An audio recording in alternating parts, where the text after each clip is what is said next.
TNPSC எக்ஸாம்ல இந்த question ரீசெண்டா பர்சன்டேஜ் வந்து கேட்டிருக்காங்க. அதாவது ஒரு எண்ணின் 80% மதிப்பிற்கும் அதே எண்ணின் 60% மதிப்பிற்கும் இடையேயான வித்தியாசம் 1200 எனில் அதே எண்ணின் 25% மதிப்பு என்ன கேட்கறாங்க. ஸோ பர்சன்டேஜ்ல இந்த மாடல் சம்ஸ்கிரிப்ட் எப்படி குயிக்கா சால்வ் பண்ணலாம் போகலாம். அதற்கு முன்னாடி நம்முடைய அகாடமியில 2026ஆம் ஆண்டு வரக்கூடிய டிஎன்பிஎஸ்சி மற்றும் போலீஸ் எக்ஸாமுக்கான எஸ்பெஷலி மேக்ஸ் அண்ட் ரீசனிங்னு தனியா online live classes and record video and test based start ஆயிருக்கு. ஸோ கிளாஸஸ் பத்தி வேற ஏதாவது டீடைல் வேணும்னா மேல இருக்கிற நம்பருக்கு கான்டாக்ட் பண்ணுங்க. கொஸ்டின்ல ஒரு எண்ணின் 80% மதிப்பிற்கும் அதே எண்ணின் 60% மதிப்பிற்கும் இடையே உள்ள வித்தியாசம் 1200 அப்படிங்கிறாங்க. ஸோ இடையே உள்ள வித்தியாசம்னா இந்த ரெண்டுக்கான டிஃபரன்ஸ் தான். 80ல 60% போச்சுன்னா மீதி என்ன இருக்கும்? 20%.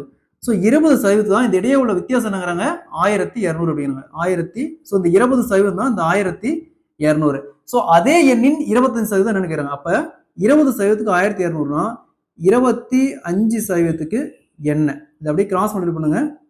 25% இன்ட்டு 1200 வகுத்தல் 20%.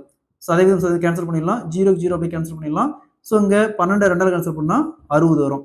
So 25 into 60 equal to 1500. So அப்ப அந்த எண்ணின் 25% மதிப்பு பார்த்தோம்னா 1500. Option C is the correct answer.